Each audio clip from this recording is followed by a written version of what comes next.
Hello everyone, this will be 7 chess endgame tips. Our first tip is to trade pieces when up material. For example, a good move that white could play here is to trade off the bishop for the knight. This way, you're up a whole rook. You're still up a rook, but the game is less complicated, so it will be easier to win.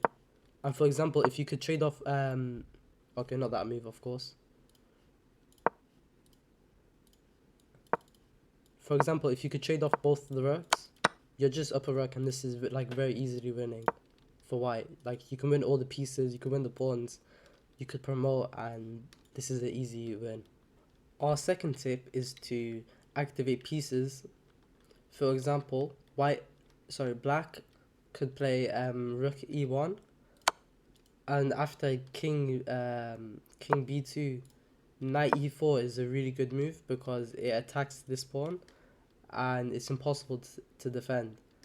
And this is because the black rook is very active, it has a pin, so the knight actually can't move to defend here without losing the rook. So yeah, always try to activate your pieces. The third tip is to try double up on the second rank.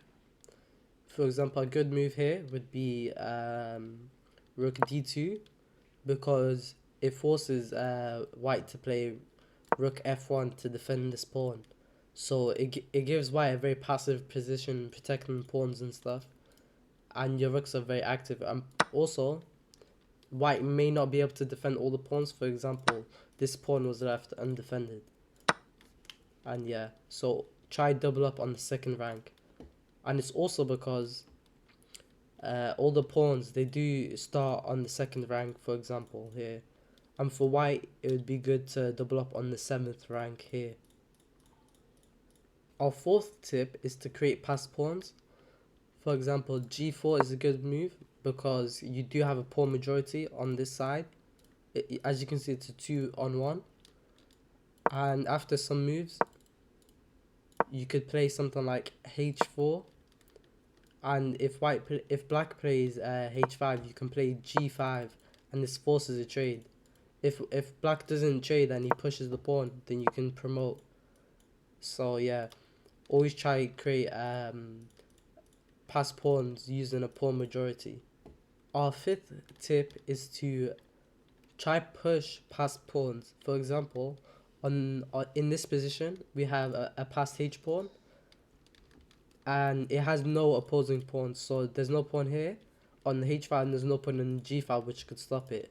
So a good move in this position would be h4, because this way black has to stop this pawn, and if they were to just waste moves, you'd get a very winning position, because the rook is now forced to be on the square. It can never move, because if it does move, you'll promote and they will be forced to sacrifice their rook, and you're up a rook now. Our sixth tip is to try activate the king. For example, in this position, king e3 would be a good move because it takes away a lot of the squares from the d file. This way, it stops the rook from coming to any one of these squares because it will get taken. So as we can see, this king does a lot more compared to this king, which is all the way in the corner.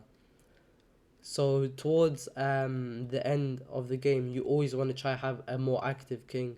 So for black, a good move could be king f8 and then king e7 to try activate the king more. Our final seventh tip is to always try avoid stalemate, and you can do this by checking what available squares the king has. For example, in this position, after, for example, queen c6 and king b8, a very bad move would be king b6, because as you can see, this takes away all of the available squares for the black king. So this would be stalemate.